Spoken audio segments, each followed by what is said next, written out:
I am so happy to be joined by my good friend and frequent interview subject, Seth Killian, now at Sony Santa Monica, obviously, for PlayStation All-Stars Battle Royale. Of course, the game is out, but we're not talking about some upcoming DLC. It's two new characters, Emmett from Starhawk and Kat from Gravity Rush. It's kind of cool to see Kat. I mean, this is a very, very recent game that has already found its way into the pantheon of All-Stars. Yes, so Kat, of course, part of the Vita family, but also she was just a huge hit right away.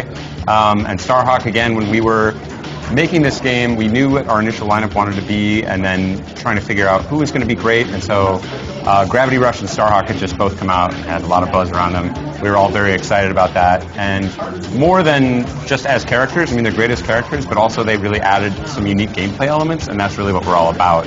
Yes, I mean, if there's one thing that really stands out is that somehow you have a truly diverse roster of characters that play in ways that are very respectful of how they play in their home games, and somehow it all balances out. We can talk about, I don't understand how you pull that off. Kat, how does she play? I mean, she's about not really respecting gravity.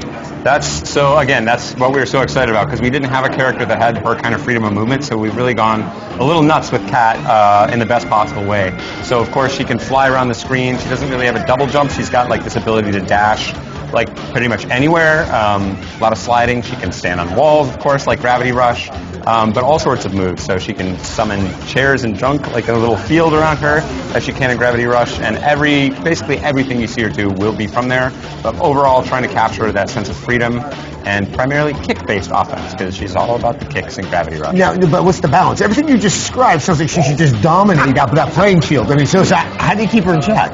Well, I mean, she doesn't generate the most AP off of everything, so that's a balancing a little bit. But I mean, she can have extended combos, but it'll keep her in place a long time on the ground, which leaves her open to other characters if that's what she goes for. So she's happiest in the sky, but she has to find her way to the ground, and that makes her commit to certain moves, which will leave her vulnerable.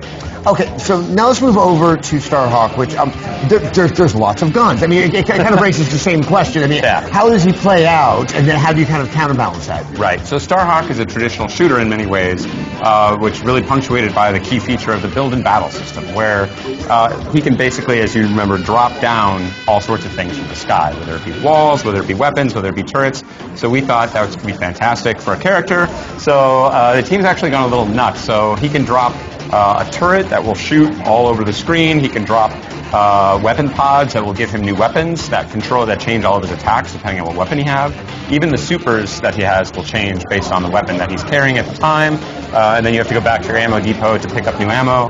But if you've got the turret covering your butt, basically, while you're trying to switch guns or something like that, it's really effective. And so he's a really unique character. We haven't had anything like that.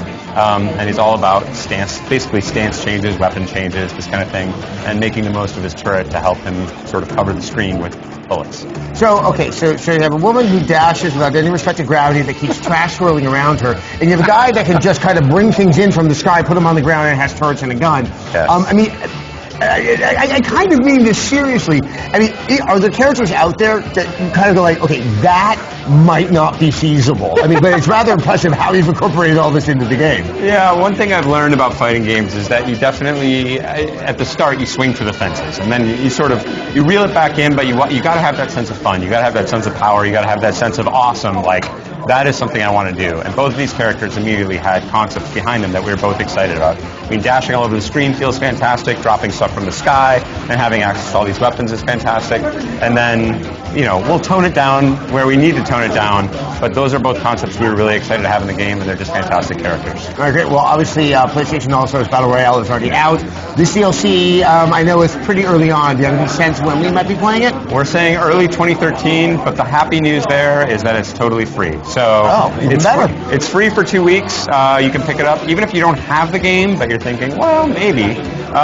You can download the DLC, and then if you get the game, it'll be there waiting for you. But you have a 2-week window to get it, and so we hope everybody jumps on board. All right, thanks so much for your time. My pleasure. Talk to you soon.